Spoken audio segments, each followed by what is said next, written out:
ಕತೆ ನಿಮ್ಮ ಭಾವ ಚಾನಲ್ಗೆ ಸ್ವಾಗತ. ಈ ಹೃದಯ ಗೀತೆ ನಿನಗಾಗಿ ಸಂಚಿಕೆ 61. ಸರ್, ಈ ವಸಂತ್ ಅಕೌಂಟ್ಗೆ ಆಗಾಗ ನತಾಶಾ ಅಕೌಂಟ್ನಿಂದ ಹಣ ಬಂದಿದೆ ಎಂದ ಮಲ್ಲಿಕಾರ್ಜುನ ಶಿವನ ಮುಂದೆ ನಿಂತು. ಶಿವ ಅವನ ಕೈಯಲ್ಲಿನ ಪೇಪರ್ಸ್ ಹಿಡಿದು ನೋಡಿದ. ಸಮಯ 11 ದಾಟಿತ್ತು. ಶಿವ ಬೆಳಗ್ಗೆ ಬೇಗನೆ ಬಂದಿದ್ದ ಸ್ಟೇಷನ್ನಿಗೆ. ಈ ವಸಂತ್ ಹಿಂದೆ ಒಬ್ಬರನ್ನ ಬಿಟ್ಟಿರಿ ಅಂತ ಹೇಳಿದ್ನಲ್ಲ, ಕೇಳಿದ ಪೇಪರ್ಸ್ ನೋಡುತ್ತಾ. ಹಾಂ ಸರ್, ನಮ್ಮ ಹುಡುಗ ಒಬ್ಬ ಅವನನ್ನು ಅಬ್ಸರ್ವ್ ಮಾಡ್ತಿದ್ದಾನೆ. ನಿನ್ನೆಯಿಂದ ಅವನು ಮನೆಯಿಂದ ಎಲ್ಲಿಗೂ ಹೊರಗೆ ಹೋಗಿಲ್ಲ. ನೋಡೋಣ ಎಂದ ಶಿವನ ಫೋನ್ ರಿಂಗ್ ಆಯಿತು. ಯಾವುದೋ ನಂಬರ್ ಇದ್ದಿದ್ದರಿಂದ ರಿಸೀವ್ ಮಾಡಿ ಕಿವಿಗಿಟ್ಟ. ಶಿವ, ನೀನು ಸ್ಟೇಷನಲ್ಲಿ ಕುತ್ಕೊಂಡು ಕೆಲಸ ಮಾಡ್ತಿದ್ರೆ ಇಲ್ಲಿ ನಿನ್ನ ಹೆಂಡತಿ ಆಕ್ಸಿಡೆಂಟ್ ಆಗಿ ಬಿದ್ದಿದ್ದಾಳೆ. ಇವಳ ಕಡೆ ಯಾರು ಗಮನ ಕೊಡ್ತಾರೆ ಎಂದ ರಣದೇವನ ಧ್ವನಿ ಅವನನ್ನು ಬೆಚ್ಚಿ ಬೀಳಿಸಿತ್ತು. ಶಕ್ತಿ ಭಯದಿಂದ ಮೇಲೆದ್ದು ನಿಂತು ಎಂದ ಶಿವ. ಹಾಂ, ನಿನ್ನ ಶಕ್ತಿನೇ ಇಲ್ಲಿ ಆಕ್ಸಿಡೆಂಟ್ ಆಗಿ ಬಿದ್ದಿರೋದು. ಏಯ್ ರಣದೇವ್, ಅವಳಿಗೇನಾದರೂ ಆದರೆ? ಕೋಪದಿಂದ ಚೀರಿದವ ಕ್ಷಣದಲ್ಲಿಯೇ ಉರಿಯುವ ಜ್ವಾಲೆಯಾದ ಅವನ ಮೇಲಿನ ಕೋಪಕ್ಕೆ.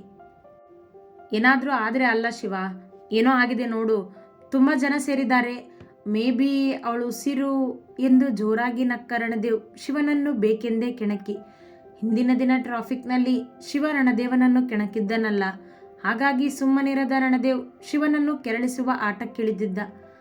ಏಯ್, ಚೀರಿದ ಶಿವ. ರಣದೇವ್ ಕಾಲ್ ಕಟ್ ಮಾಡಿದ್ದ. ಮಲ್ಲಿಕಾರ್ಜುನ್, ಯಾವ ಏರಿಯಾದಲ್ಲಿ ಆಕ್ಸಿಡೆಂಟ್ ಆಗಿದೆ ಚೆಕ್ ಮಾಡಿ ಬೇಗ. ಭಯದಲ್ಲಿಯೇ ಎಂದವ ತನ್ನ ಫೋನ್ ಹಿಡಿದು ಶಕ್ತಿಗೆ ಕರೆ ಮಾಡಿದ. ಮೊದಲ ರಿಂಗಿಗೆ ಶಕ್ತಿ ಕಾಲ್ ರಿಸೀವ್ ಮಾಡಲಿಲ್ಲ. ಶಿವನ ಭಯ ಇನ್ನೂ ಹೆಚ್ಚೇ ಆಯಿತು. ಮತ್ತೊಮ್ಮೆ ಕರೆ ಮಾಡಿದ. 4-5 ರಿಂಗಿನ ನಂತರ ಕಾಲ್ ರಿಸೀವ್ ಮಾಡಿದ್ದ ಶಕ್ತಿ, ಹೇಳು ಶಿವ ಎಂದಳು. ಅವಳ ಧ್ವನಿಯಲ್ಲಿ ಏನೂ ವ್ಯತ್ಯಾಸವಿರಲಿಲ್ಲ. ಶಕ್ತಿ, ನಿನಗೇನೋ ಆಗಿಲ್ಲ ತಾನೆ? ನೀನು ಆರಾಮಾಗಿದೆಯಾ ತಾನೆ? ಅವನ ಧ್ವನಿ ನಡುಗುತ್ತಿತ್ತು. ಶಿವ, ಯಾಕೆ ಇಷ್ಟೊಂದು ಗಾಬರಿಯಾಗಿದೆಯಾ? ಏನಾಯಿತು ಎಂದ ಶಕ್ತಿಗೆ ಏನೊಂದು ಅರ್ಥವಾಗಲಿಲ್ಲ. ನಿನಗೆ ಏನೂ ಆಗಿಲ್ಲ ತಾನೆ? ಇನ್ನೂ ಭಯ ಅವನಿಗೆ. ನನಗೇನಾಗಬೇಕು? ಆರಾಮಾಗಿದ್ದೀನಿ ನಾನು ಎಂದ ಶಕ್ತಿಗೆ ಅವನ ಭಯ ನೋಡಿ ಕೊಂಚ ಕಳವಳವಾಯಿತು. ಎಲ್ಲಿದೆಯಾ ನೀನು? ಕೇಳಿದವನಿಗೆ ಅವಳನ್ನು ನೋಡುವವರೆಗೂ ಸಮಾಧಾನವಿಲ್ಲ. ಇನ್ನು ಆಫೀಸ್ನಲ್ಲಿದ್ದೀನಿ, ನಾನು ಈಗಲೇ ಬರ್ತೀನಿ, ನೀನು ಅಲ್ಲೇ ಇರು ಎಂದವ ಅವಳ ಮಾತಿಗೂ ಕಾಯದೆ ಕಾಲ್ ಕಟ್ ಮಾಡಿ ಹೊರನಡೆದು ಬೈಕ್ ಹತ್ತಿದ. ಅದೆಷ್ಟು ವೇಗವಾಗಿ ನಡೆದನು ಅವಳಿದ್ದಲ್ಲಿ. ಅವನೊಬ್ಬ ಬೈಕ್ ರೈಡರ್ ಆಗಿದ್ದರಿಂದ ಎಲ್ಲ ಕಡೆ ಬೈಕನ್ನು ಹ್ಯಾಂಡಲ್ ಮಾಡುವುದು ಚೆನ್ನಾಗಿಯೇ ಗೊತ್ತವನಿಗೆ. 20 ನಿಮಿಷದಲ್ಲಿ ಅವಳ ಆಫೀಸ್ ಮುಂದಿದ್ದ. ಬೈಕ್ ನಿಲ್ಲಿಸಿ ಒಳನಡೆದವನೇ ಎದುರಾದವರನ್ನು ಶಕ್ತಿ ಎಲ್ಲಿ ಎಂದು ಕೇಳಿದ. ಅವರು ಅವಳ ಚೇಂಬರ್ನತ್ತ ಕೈ ತೋರಿಸಿದರು. ನೇರವಾಗಿ ಅವಳ ಚೇಂಬರ್ನತ್ತ ಓಡಿದ. ಅವ ದಿಢೀರನೆ ತೆಗೆದ ಬಾಗಿಲ ಸದ್ದಿಗೆ ಶಕ್ತಿ ಹೆದರಿ ಎದ್ದು ನಿಂತಳು ಅವನನ್ನು ನೋಡಿ. ಶಿವ, ಏನಾಯಿತು? ಅವಳು ಕೇಳುವಷ್ಟರಲ್ಲಿ ಅವಳ ಮುಂದೆ ಬಂದವ ಅವಳನ್ನು ತಬ್ಬಿದ ಬಿಗಿಯಾಗಿ. ಶಕ್ತಿಗೆ ಈಗಲೂ ಏನೊಂದು ಅರ್ಥವಾಗಲಿಲ್ಲ. ಶಿವ, ಯಾಕಿಷ್ಟು ಗಾಬರಿಯಾಗಿದೆಯಾ? ಏನಾಯಿತು ಕೇಳಿದಳು ಅವನ ಬೆನ್ನಿನ ಮೇಲೆ ಕೈ ಇಟ್ಟು. ನಿನಗೆ ಏನಾದರೂ ಆದರೆ ನಾನು ಬದುಕಿದ್ದು ಸತ್ತಾಗೆ ಶಕ್ತಿ ಎಂದ ಅವಳನ್ನು ಇನ್ನೂ ಬಿಗಿಯಾಗಿ ತಬ್ಬಿ ಹಿಡಿದು. ಅವನೆದೆ ಜೋರಾಗಿ ಬಡಿದುಕೊಳ್ಳುತ್ತಿದ್ದ ಶಬ್ದ ಶಕ್ತಿಯ ಸ್ಪರ್ಶಕ್ಕೂ ಗೊತ್ತಾಯಿತು. ಶಿವ, ಕೂಲ್ ಡೌನ್ ಎಂದವಳು ಅವನು ಸುಧಾರಿಸಿಕೊಳ್ಳಲೆಂದು ಸುಮ್ಮನಿದ್ದಳು. ಅವಳಿಂದ ಸರಿದವ ಅವಳನ್ನೇ ದಿಟ್ಟಿಸಿದ. ಅವನ ಹಣೆಯ ಮೇಲೆ ಬೆವರಿತ್ತು. ಉಸಿರಿನ್ನೂ ಸಮನಾಗಿರಲಿಲ್ಲ. ಕುತ್ಕೋ ಮೊದಲು ನೀನು ಎಂದವಳು ಅವನನ್ನು ತನ್ನೆದುರಿಗಿದ್ದ ಚೇರಿನಲ್ಲಿ ಕೂರಿಸಿ, ತಗೋ ನೀರು ಕುಡಿ ಎಂದು ಅವನ ಮುಂದೆ ನೀರಿನ ಗ್ಲಾಸ್ ಹಿಡಿದಳು. ಅವ ಅವಳ ಕೈಯಿಂದ ನೀರು ತೆಗೆದುಕೊಂಡು ಕುಡಿದು ಸುಧಾರಿಸಿಕೊಂಡ. ಅವಳು ಅವನನ್ನೇ ನೋಡುತ್ತಿದ್ದಳು. ಏನಾಯಿತು ಶಿವ, ಯಾಕಿಷ್ಟೊಂದು ಗಾಬರಿಯಾಗಿದೆಯಾ ಕೇಳಿದಳು ಪ್ರೀತಿಯಿಂದ. ಆ ರಣದೇವ್ ಕಾಲ್ ಮಾಡಿದ್ದ, ನಿನಗೆ ಆಕ್ಸಿಡೆಂಟ್ ಆಗಿದೆ ಅಂತ ಎಂದವನ ಮಾತು ಮುಗಿಯುವ ಮೊದಲೇ ಅವನ ಕರೆ ಮತ್ತೆ ಬಂದಿತ್ತು. ಫೋನ್ ಹಿಡಿದು ನೋಡಿದವ ರಿಸೀವ್ ಮಾಡಿ ಕಿವಿಗಿಟ್ಟ. ತುಂಬ ಹೆದರ್ಬಿಟ್ಟೆ ಅನಿಸುತ್ತೆ ಶಿವ, ಅಲ್ವಾ ಎಂದ ರಣದೇವ್ ಜೋರಾಗಿ ನಗಲು ಶುರು ಮಾಡಿದ. ಶಿವ ಕೋಪದಿಂದ ಮಾತನಾಡಲಿಲ್ಲ. ನೋಡು, ಒಂದು ಸುಳ್ಳು ನಿನ್ನ ಎದೆನೇ ನಡಗಿಸ್ತು. ಇನ್ನು ಇದೇ ನಿಜ ಆದರೆ ಹೇಗಿರುತ್ತೆ ನಿನಗೆ? ಇದು ಬರೀ ನಿನ್ನ ಹೆಂಡತಿ ಹೆಸರು ಹೇಳಿ ತಮಾಷೆ ಮಾಡಿದ್ದು. ಇನ್ನು ನಿಜವಾದ ಆಟಕ್ಕೆ ನಾನು ಇಳಿದ್ರೆ ನಿನ್ನ ಹೆಂಡತಿ ಜೊತೆ ನಿನ್ನ ಕುಟುಂಬದಲ್ಲಿರೋ ಒಬ್ಬೊಬ್ಬರು ನಿನ್ನಿಂದ ದೂರ ಆಗ್ತಾರೆ ಎಂದ ರಣದೇವನ ಧ್ವನಿ ಭಯಗೊಳಿಸುವಂಥದ್ದು. ಅವನಿಗೂ ಶಿವ ತನ್ನ ದಾರಿಗೆ ಅಡ್ಡ ಇರುವನೆಂದು ಕೋಪವಿತ್ತು. ಶಿವ ಈಗಲೂ ಮೌನವಿದ್ದ. ನನ್ನ ದಾರಿಗೆ ಅಡ್ಡ ಬರದೆ ಸುಮ್ಮನಿದ್ಬಿಡು ಶಿವ, ಅದೇ ನಿನಗೆ ಒಳ್ಳೆಯದು ಎಂದ ರಣದೇವ್ ಕಾಲ್ ಕಟ್ ಮಾಡಿದ.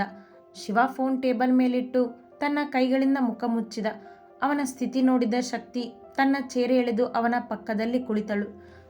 ಶಿವ, ಅವನು ನಿನಗೆ ಸುಳ್ಳು ಹೇಳಿ ಹೆದರಿಕೆ ಹುಟ್ಟಿಸಿದಾನೆ ಅಷ್ಟೇ ಎಂದಳು ಅವನ ಭುಜದ ಮೇಲೆ ಕೈ ಇಟ್ಟು. ಅವನು ನನ್ನ ಫ್ಯಾಮಿಲಿ ಸುದ್ದಿಗೆ ಬಂದರೆ ನಾನು ಹೆದರಿ ಸುಮ್ಮನಾಗ್ಬಿಡ್ತೀನಿ ಅಂದ್ಕೊಂಡಿದ್ದಾನೆ ಶಕ್ತಿ. ತಪ್ಪು ಮಾಡ್ದ ಅವನು. ಇಷ್ಟು ದಿನ ಅವನನ್ನು ನಿಧಾನವಾಗಿ ಹ್ಯಾಂಡಲ್ ಮಾಡಬೇಕು ಅಂದ್ಕೊಂಡಿದ್ದೆ, ಆದರೆ ಇನ್ನು ಮುಂದೆ ಹಾಗೆ ಆಗೋಲ್ಲ.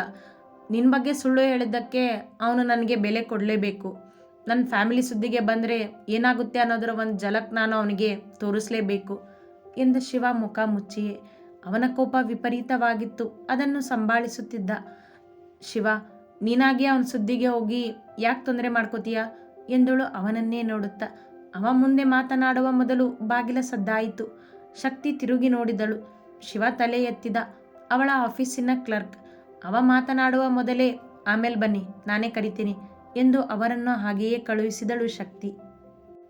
ನಾನು ಅವನ ಸುದ್ದಿಗೆ ಹೋಗಲೇಬೇಕು ಶಕ್ತಿ, ಹೋಗ್ದೇನೆ ಇದೆಲ್ಲ ಮುಗಿಯೋದಿಲ್ಲ ಎಂದ ಅವಳ ಮುಖ ನೋಡುತ್ತಾ. ನೀನು ಕಮಿಷನರ್ ಅಥವಾ ಹೋಮ್ ಮಿನಿಸ್ಟರ್ಗೆ ಇನ್ಫಾರ್ಮ್ ಮಾಡೋದು ಒಳ್ಳೆಯದು ಅನಿಸುತ್ತೆ ನನಗೆ. ಅವಳಿಗೆ ಆತಂಕ, ಶಿವನಿಗೇನಾದರೂ ತೊಂದರೆಯಾದರೆ ಎಂದು. ಅವನು ನನಗಾಗಲಿ ನನ್ನ ಕುಟುಂಬಕ್ಕಾಗಲಿ ಏನೂ ಮಾಡೋಕ್ಕಾಗಲ್ಲ, ಡೋಂಟ್ ವರಿ ಎಂದ ತುಟಿಯಲ್ಲಿ ಸಣ್ಣದೊಂದು ನಗು ಹೊತ್ತು. ಅವಳ ಭಯ ಅರ್ಥವಾಯಿತವನಿಗೆ.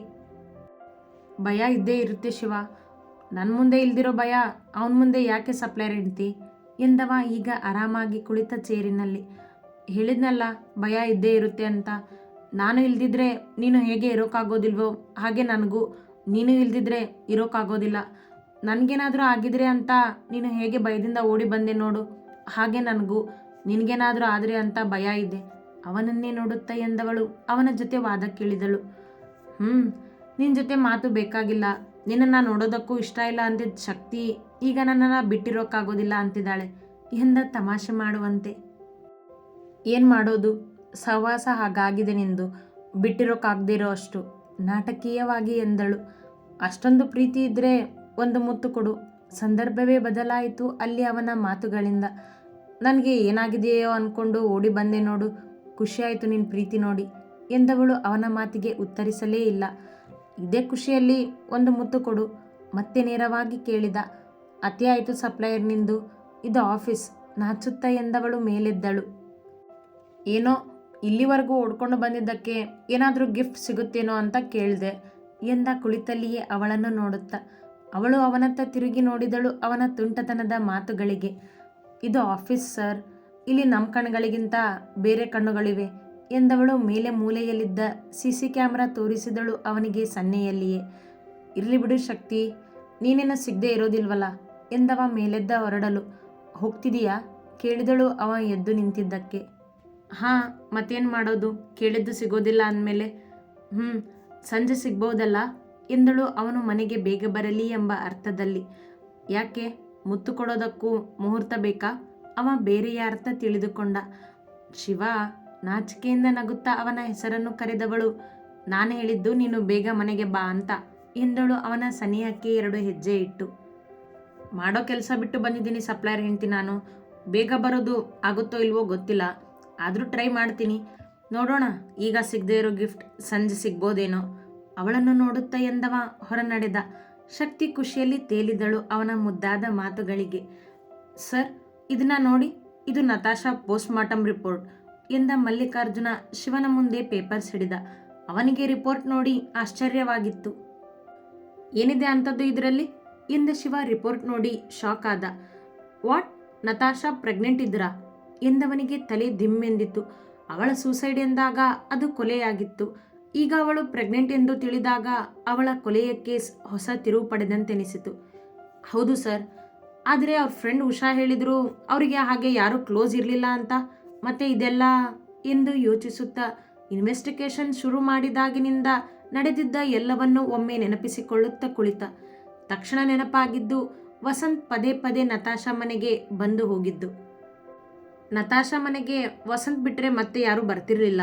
ಈ ವಸಂತ್ ಕೂಡ ವಿಚಿತ್ರ ಅನ್ನಿಸ್ತಿದ್ದಾನೆ. ಅವನನ್ನು ಬರೋದಕ್ಕೆ ಹೇಳಿ ಮಲ್ಲಿಕಾರ್ಜುನ್ ಎಂದವ ಫೋನ್ ಹಿಡಿದು ಕೇಶವನಿಗೊಂದು ಕರೆ ಮಾಡಿ ಅವನಿಗೆ ಬರಲು ಹೇಳಿ ಮತ್ತೆ ತಾನು ಯೋಚಿಸುತ್ತಾ ಕುಳಿತ. ಹೇಳು ಶಿವ, ಬರೋದಕ್ಕೆ ಹೇಳಿದೆ, ಏನಾದರೂ ಮುಖ್ಯವಾದ ವಿಷಯನ ಕೇಳಿದ ಕೇಶವ ಶಿವನೆದುರು ಕುಳಿತಾಗ. ಶಿವ ಕರೆ ಮಾಡಿದ ಗಂಟೆಯಲ್ಲಿ ಅವ ಬಂದಿದ್ದ. ರಣದೇವ್ ಬಗ್ಗೆ ತಿಳ್ಕೊಳ್ಳೋದಕ್ಕೆ ಹೇಳಿದ್ನಲ್ಲ, ಅದ್ರ ಬಗ್ಗೆ ಏನಾದರೂ ಇನ್ಫಾರ್ಮೇಷನ್ ಸಿಕ್ತಾ? ಇಲ್ಲ, ಇನ್ನೂ ಅಲ್ಲಿವರೆಗೂ ರೀಚ್ ಆಗಿಲ್ಲ ಎಂದ ಕೇಶವ. ಇಬ್ಬರ ಮಾತುಗಳು ಅವರಿಬ್ಬರಿಗೆ ಅರ್ಥವಾಗುವಂತಿದ್ದವು. ಇವತ್ತು ಶಕ್ತಿಗೆ ಆಕ್ಸಿಡೆಂಟ್ ಆಗಿದೆ ಅಂತ ಕಾಲ್ ಮಾಡಿದ್ದ ಎಂದ ಶಿವ ಬೆಳಗ್ಗೆ ನಡೆದಿದ್ದ ಎಲ್ಲವನ್ನೂ ವಿವರಿಸಿದ. ಇಷ್ಟೆಲ್ಲ ಆದಮೇಲೂ ನೀನು ಸುಮ್ಮನಿರ್ತೀಯ ಶಿವ? ನಾನು ಸುಮ್ಮನಿರ್ತೀನಿ ಅಂತ ನಿನಗೆ ಅನಿಸುತ್ತಾ ಕೇಶು ಎಂದ ಶಿವನ ತುಟಿಯಂಚಲ್ಲಿ ನಗುವಿತ್ತು. ಅದು ರಣದೇವನ ಮೇಲಿರುವ ಕೋಪಕ್ಕೆ. ತಲೆಯಲ್ಲಿ ಉಪಾಯ ಹೊಂದಿತ್ತು ಅವನಿಗೆ ಬುದ್ಧಿ ಕಲಿಸಲು. ಹಾಗಾದರೆ ಏನು ಮಾಡೋದು? ಕೇಳಿದ ಕೇಶವನಿಗೆ ತಿಳಿದದ್ದೇ. ಶಿವ ಏನಾದರೂ ಉಪಾಯ ಮಾಡಿಯೇ ಇರುವ ಎಂದು. ಸಂಜೆ ಹೇಳ್ತೀನಿ ಏನು ಮಾಡಬೇಕು ಅಂತ ಎಂದ ಶಿವನದ್ದು ಏನೋ ಯೋಚನೆ. ಸರಿ ಬಾ ಈಗ ಊಟ ಮಾಡೋಣ ಎಂದ ಕೇಶವ ಮೇಲೆದ್ದಾಗ ಶಿವ ಕೂಡ ಅವನ ಜೊತೆ ನಡೆದ. ಇಬ್ಬರೂ ನತಾಶಾ ಕೇಸ್ ಬಗ್ಗೆ ಮಾತನಾಡುತ್ತಾ ಅಲ್ಲಿಯೇ ಹತ್ತಿರದಲ್ಲಿದ್ದ ಹೋಟೆಲ್ನಲ್ಲಿ ಊಟ ಮುಗಿಸಿದ್ದರು. ಅತಿ ಹೆಚ್ಚಿನ ಕಥೆಗಳಿಗಾಗಿ ಹಿಂಬಾಲಿಸಿ ಪ್ರತಿಲಿಪಿ ಆ್ಯಪ್ನಲ್ಲಿ ಪ್ರತಿಮಾ SH ಅವರನ್ನು.